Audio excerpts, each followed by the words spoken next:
ಸ್ನೇಹಿತರೆ, ಯಾರೆಲ್ಲ sports person ಅದರಲ್ಲ ಅವ್ರಿಗೊಂದು ಸುವರ್ಣಕಾಶ ಅಂತ ಹೇಳ್ಬೋದು. ಯಾಕಪ್ಪ ಅಂದ್ರೆ ಸ್ನೇಹಿತರೆ, ನ್ಯಾಷನಲ್ ಇಂಟರ್ನ್ಯಾಷನಲ್ ಯಾರು ಪಾರ್ಟಿಸಿಪೇಷನ್ ಮಾಡಿರ್ತೀರಲ್ಲ ಅವ್ರಿಗೊಂದು ಇನ್ಕಮ್ ಟ್ಯಾಕ್ಸಲ್ಲಿ ಒಡಿಶಾದಲ್ಲಿ ಕಾಲ್ಫಾರ್ಮ್ ಆಗಿದೆ. ಅದು 5/6/2026 ನೋಟಿಫಿಕೇಶನ್ ಆಗಿದೆ. ನೀವೆಲ್ಲ ಯಾವ ಥರ ಅಪ್ಲಿಕೇಶನ್ ಹಾಕಬೇಕು, ಆಫ್ಲೈನ್ ಇರುತ್ತಾ ಆನ್ಲೈನ್ ಇರುತ್ತಾ, ಈ ವಿಡಿಯೋದಲ್ಲಿ ಫುಲ್ ನಿಮಗೆ ತಿಳಿಸ್ಕೊಡ್ತೀನಿ.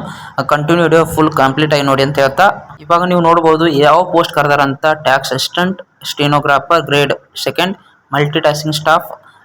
ಟ್ಯಾಕ್ಸ್ ಅಸಿಸ್ಟೆಂಟ್ 7 ಪೋಸ್ಟ್ ಇದಾವೆ, ಸ್ಟೆನೋಗ್ರಾಫರ್ 1 ಇದೆ, ಮಲ್ಟಿ ಟಾಸ್ಕಿಂಗ್ 4 ಇದೆ. ಟೋಟಲ್ ಆಗಿ 12 ಪೋಸ್ಟ್ ಇದಾವೆ ಸ್ನೇಹಿತರೆ. ಮತ್ತು ಏಜ್ ಲಿಮಿಟ್ ಕೂಡ ನೀವು ನೋಡ್ಬೋದು.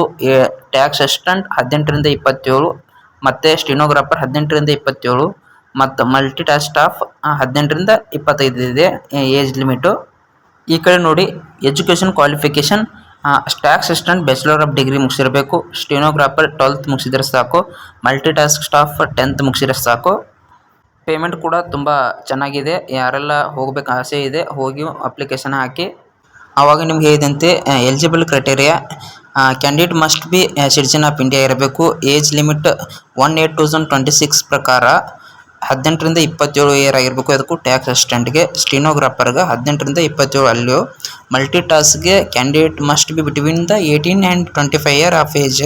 ಅವಾಗೆ ಹೇಳಿದಂಗೆ ಎಜುಕೇಷನ್ ಕ್ವಾಲಿಫಿಕೇಷನ್, ಟ್ಯಾಕ್ಸ್ ಅಸಿಸ್ಟೆಂಟ್ಗೆ ಬ್ಯಾಚುಲರ್ ಆಫ್ ಡಿಗ್ರಿ ಮುಗಿಸಿರಬೇಕು, ಸ್ವಲ್ಪ ಕಂಪ್ಯೂಟರ್ ನಾಲೆಜ್ ಇರಬೇಕು, ಟೈಪಿಂಗ್ ಸ್ಪೀಡ್ ಇರಬೇಕು.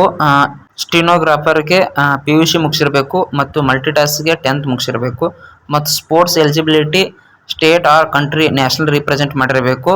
ಯಾವ ಥರ ಪ್ರಿಫರೆನ್ಸ್ ಕೊಡ್ತಾರೆ ಅಂದರೆ, ಫಸ್ಟ್ ಪ್ರಿಫರೆನ್ಸು ಇಂಟರ್ನ್ಯಾಷನಲ್ ಆಡಿದವರಿಗೆ, ಸೆಕೆಂಡ್ ಪ್ರಿಫರೆನ್ಸು ನ್ಯಾಷನಲ್ ಆಡಿದವರಿಗೆ, ಥರ್ಡ್ ಪ್ರಿಫರೆನ್ಸು ಯೂನಿವರ್ಸಿಟಿ ಆಡಿದವರಿಗೆ, fourth preference Khelo India games ಆ ಥರ, fifth preference state school games. ಈ ಜಾಬ್ಗೆ ಯಾವ್ಯಾವ ಗೇಮ್ ಅವ್ರು ಅಪ್ಲೈ ಮಾಡ್ಬೋದು ಅಂತ ಇಲ್ಲಿ ಗೇಮ್ ಲಿಸ್ಟ್ ಕೊಡ್ತೀನಿ ಸ್ನೇಹಿತರೆ, ಒಂದು ಸ್ವಲ್ಪ ಚೆಕ್ ಮಾಡ್ಕೊಳ್ಳಿ. ಗೇಮ್ ಲಿಸ್ಟ್ ಯಾವ್ಯಾವ ಅಂದರೆ, ಫಸ್ಟ್ ಆರ್ಚರಿ ಹಿಡ್ಕೊಂಡು ಯೋಗಾಸನದವರೆಗೆ ಟೋಟಲ್ ಆಗಿ 65 ಗೇಮ್ ಇದಾವೆ ಸ್ನೇಹಿತರೆ. ಈ ಗೇಮ್ ಲಿಸ್ಟ್ ಒಂದು ಸತ ನೋಡ್ಕೊಳ್ಳಿ. ಗೇಮ್ ಲಿಸ್ಟ್ ನೋಡ್ಕೊಂಡು ನೀವು ಅಪ್ಲೈ ಮಾಡಿರಿ.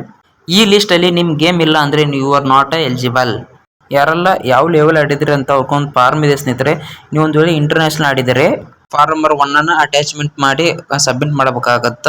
ಅದು ನ್ಯಾಷನಲ್ ಫೆಡರೇಷನ್ ಆಫ್ ಇಂಡಿಯಾ ಅವರಿಂದ ಇದು ನೀವು ಫಾರ್ಮ್ ನಂಬರ್ ಫಿಲ್ ಮಾಡಿಸ್ಕೋಬೇಕು. ಒಂದು ವೇಳೆ ನ್ಯಾಷನಲ್ ಆಡಿದರೆ ನೀವು ನಿಮ್ಮ ಸ್ಟೇಟ್ ಅಸೋಸಿಯೇಷನ್ ಇಂದ ಫಾರ್ಮ್ ನಂಬರ್ 2 ತಗೋಬೇಕಾಗುತ್ತೆ ಸ್ನೇಹಿತರೆ. ಸ್ಟೇಟ್ ಅಸೋಸಿಯೇಷನ್ ಅವರಿಂದ ಒಂದು ಸೀಲ್ ಹೊಡಿಸಿ ಸಹಿ ಮಾಡಿಸ್ಕೋಬೇಕು. ನೀವು ಒಂದು ವೇಳೆ ಇಂಟರ್ ಯೂನಿವರ್ಸಿಟಿ ಟೂರ್ನಮೆಂಟಲ್ಲಿ ಪಾರ್ಟಿಸಿಪೇಷನ್ ಮಾಡಿದರೆ ಡೀನ್ ಆಫ್ ಯುವರ್ ಸ್ಪೋರ್ಟ್ಸ್ ಅವರಿಂದ ಸಿಗ್ನೇಚರ್ ತಗೋಬೇಕು. ಮತ್ತು ನ್ಯಾಷನಲ್ ಅಲ್ಲಿ ಪಾರ್ಟಿಸಿಪೇಷನ್ ಮಾಡಿದರೆ ಡೈರೆಕ್ಟರ್ ಆಫ್ ಎಡಿಷನಲ್ ಅವರಿಂದ ತಗೋಬೇಕು. ಸ್ಕೂಲ್ ಗೇಮ್ಸ್ ಇರ್ತಾವಲ್ಲ ಸ್ನೇಹಿತರೆ, ಅಲ್ಲಿ director of additional, joint deputy director ಇರ್ತಾರಲ್ಲ ಅವ್ರ ಸೈನ್ ತಗೋಬೇಕು. ಮತ್ತು ಖೇಲೋ ಇಂಡಿಯಾದಲ್ಲಿ ನ್ಯಾಷನಲ್ ಚಾಂಪಿಯನ್ಶಿಪ್ ಅಲ್ಲಿ youth or Khelo India winter season ಇವೆಲ್ಲ ಗೇಮ್ಸ್ ಅಲ್ಲಿ ಪಾರ್ಟಿಸಿಪೇಷನ್ ಮಾಡಿದ್ದಾರೆ ಸ್ಪೋರ್ಟ್ಸ್ ಅಥಾರಿಟಿ ಆಫ್ ಇಂಡಿಯಾ ಅವರಿಂದ ಸಿಗ್ನೇಚರ್ ತಗೋಬೇಕಾಗತ್ತ. ಯಾರೆಲ್ಲ ನ್ಯಾಷನಲ್ ಇಂಟರ್ನ್ಯಾಷನಲ್ ಪಾರ್ಟಿಸಿಪೇಷನ್ ಮಾಡಿದಾರಲ್ಲ ಅವರು ಈ ಅಪ್ಲಿಕೇಶನ್ ಹಾಕ್ತಾ ಹೇಳ್ತಾ ಸ್ನೇಹಿತರೆ. ನಿಮಗೆಲ್ಲ ಒಳ್ಳೆಯದಾಗಲಿ. ಇನ್ನೂ ಏನಾದರೂ ಡೌಟ್ ಇದ್ದರೆ ನಂಗೆ ಕಮೆಂಟ್ ಮಾಡಿ ಅಂತ ಹೇಳ್ತಾ ಧನ್ಯವಾದಗಳು.